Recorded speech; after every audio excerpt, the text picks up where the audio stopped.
ಆದ್ರೂ ಕೂಡ ನೀವಾಗ್ಲೇ ಹೇಳ್ದ ಹಾಗೆ ಭ್ರಷ್ಟಾಚಾರ ಜನರಿಗೆ ಬೇಡ. ಭ್ರಷ್ಟಾಚಾರದ ವಿರುದ್ಧ ಹೋರಾಟ ಮಾಡುವಂತ ನೀವು ಚುನಾವಣೆ ಸಮಯದಲ್ಲಿ ಅವ್ರಿಗೆ ಬೇಡ ಆಗ್ತೀರಿ. ಇದಕ್ಕೆ ಏನು? ಇದ್ರ ಇದೊಂದು ಬಗ್ಗೆ ಪ್ಯಾರಾಡಾಕ್ಸ್, ಹೇಳೋದಾದ್ರೆ? ಇದೊಂದು ವಿರೋಧಾಭಾಸ. ಹ್ಮ್. ಇದೊಂದು ರೀತಿನಲ್ಲಿ ಹ್ಮ್.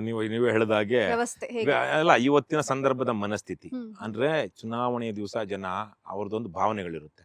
ಆ ಭಾವನೆಗಳು ಯಾವುದೋ ಒಂದು ಇಲ್ಲ ಸದ್ಭಾವನೆಗಳು ಹರಳಬೇಕು, ಹ್ಮ್. ಇಲ್ಲ ದುರ್ಭಾವನೆಗಳು ಕೆರಳಬೇಕು ಹ್ಮ್. ಒಂದು ತೀರ್ಮಾನ ಮಾಡೋದಕ್ಕೆ. ಹ್ಮ್. ಸೊ ಹಿಂದಿನ ದಿವಸ ಹೋಗಿ ಯಾರೋ ಒಬ್ರು ಅವ್ರ ಕೈ ಹಿಡಿದು ಕಾಲು ಹಿಡಿದು ಹಣ ಕೊಟ್ಟಿದ್ದು ದಯವಿಟ್ಟು ನಮ್ಗೆ ಓಟ್ ಹಾಕಿ ಅಂದ್ರೆ ಹ್ಮ್. ಅವ್ರು ನಮ್ಗೆ ಹಾಕ್ಬೇಕು ಅಂದ್ಕೊಂಡಿರೋರು ಸಹ ನಾಳೆ ದಿವಸ ನಮ್ಗೆ ಹಾಕೋದಿಲ್ಲ. ಹ್ಮ್. ಯಾಕೆ? ಪಾಪ ರಾತ್ರಿ ಬಂದಿದ್ರು, ಹ್ಮ್. ಅವ್ನು ಕೆಟ್ಟವನು ಗೊತ್ತು, ಹ್ಮ್. ಆದ್ರೂ ಪಾಪ ದುಡ್ಡು ಕೊಟ್ಟಿದ್ದಾರೆ. ಹ್ಮ್. ಅದೇ ರೀತಿಲೇ ಅವ್ನ ಜಾತಿ ವಿಚಾರ ಬಂದ್ಬಿಡುತ್ತೆ. ಇಲ್ಲ ಚುನಾವಣೆ ಹಿಂದಿನ ದಿವಸ ತನಕ ಜಾತಿ ಇರೋದಿಲ್ಲ, ಚುನಾವಣೆ ದಿವಸ ಯಾರು ಯಾಕೋ ಯಾವ ಜಾತಿಗೋ ಯಾಕೆ ಹಾಕೋದು, ನಮ್ ಜಾತಿಯವರಲ್ವಾ, ಏನೋ ಇಲ್ಲಿ ನಮ್ಮವರೇ ತಿಂದ್ಕೊಳ್ಳಿ, ನಮ್ಮವರೇ ಬೆಳೀಲಿ, ಇನ್ಯಾವ್ರು ಬೆಳೆಯೋದು ಯಾಕೆ, ಈ ತರದ ಭಾವನೆಗಳು. ಆಮೇಲೆ ಅವ್ರದ್ದು ಕೆಲವೊಂದು ಸಂದರ್ಭಗಳಲ್ಲಿ, ಈಗ ಉತ್ತರ ಕರ್ನಾಟಕದ ಹಲವು ಭಾಗಗಳಲ್ಲಿ ಒಂದು ಕೃಷ್ಣಾ ನದಿ ಇರ್ಬೋದು, ಮಲಪ್ರಭಾ, ಘಟಪ್ರಭಾ ನದಿಗಳಿಂದ 5 ಕಿಲೋಮೀಟರ್ 10 ಕಿಲೋಮೀಟರ್ ದೂರಕ್ಕೆ ಪೈಪ್ ಹಾಕೊಂಡು ಬರ್ತಾರೆ ರೈತರು.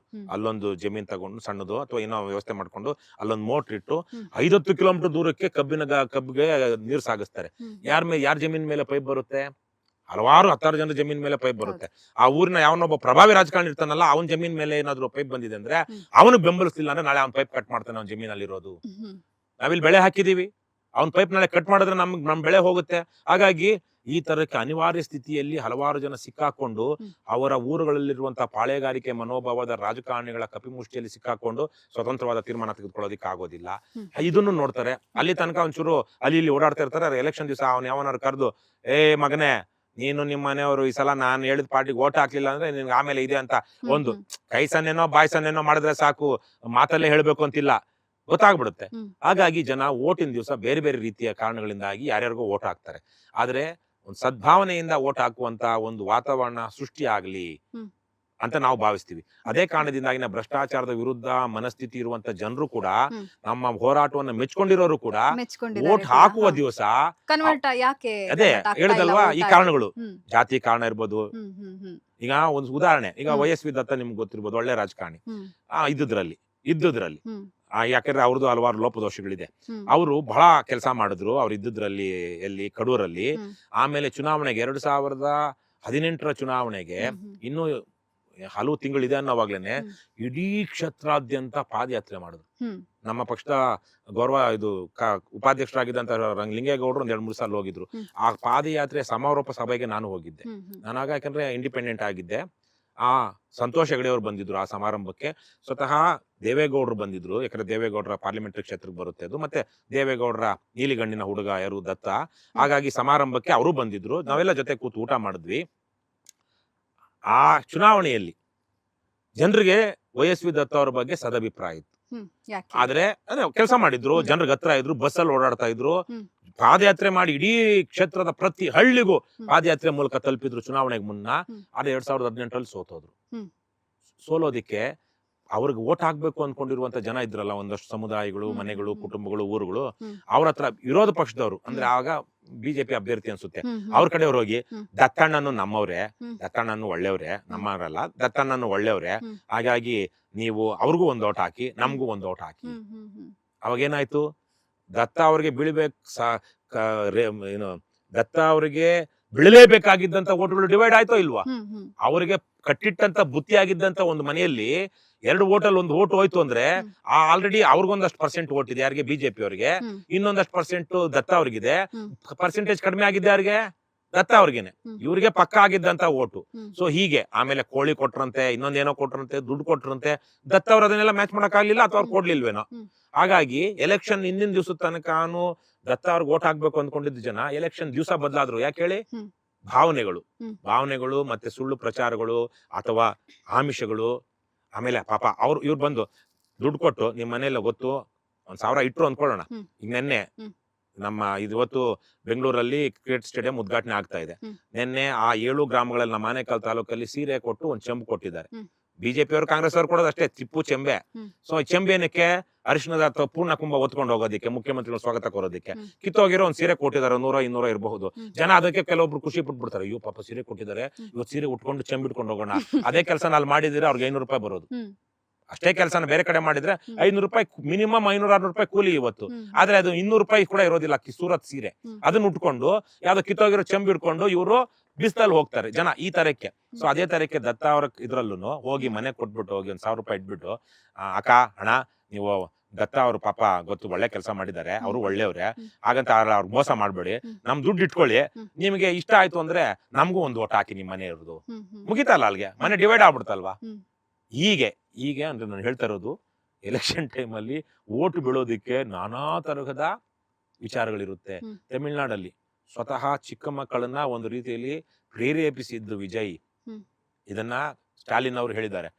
ಮಕ್ಕಳಿಗೆ ಅವರು ಕೊಟ್ಟಂತಹ ಇದರಲ್ಲಿ ಮಕ್ಕಳಿಗೂ ವಿನಂತಿ ಮಾಡಿದ್ದೇನು, ನಿಮ್ಮ ಅಪ್ಪ ಅಮ್ಮನಿಗೆ ಹೇಳಿ ವಿಜಿಲ್ಗೆ ಓಟ್ ಹಾಕ್ಸಿ ಅಂತೇಳಿ.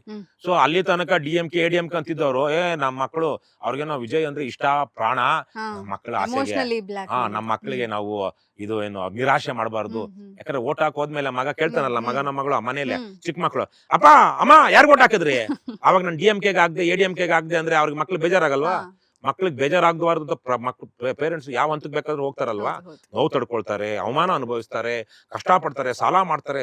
ಆದ್ರೆ ಮಗು ನಗಲಿ ಖುಷಿ ಪಡ್ಲಿ ಅಂತಲ್ವಾ, ಈ ಒಂದ್ ಯಾವ್ದೋ ಒಂದು ಏನಂತಾರೆ ಪುಡ್ಗೋಸಿನೋ ಕಿತ್ತೋಗಿರೋ ಓಟು ಅಂದ್ಕೊಂಡು ಅವ್ರು ಅಂದ್ಕೊಂಡ್ಬಿಡ್ತಾರೆ. ಆ ಟೈಮ್ಗೆ ಹೋಗಿ ಅವ್ರ ಮಕ್ಕಳಿಗೆ ನಿರಾಶೆ ಮಾಡಬಾರ್ದು, ಸುಳ್ಳು ಹೇಳ್ಬಾರ್ದು ಅಲ್ವಾ.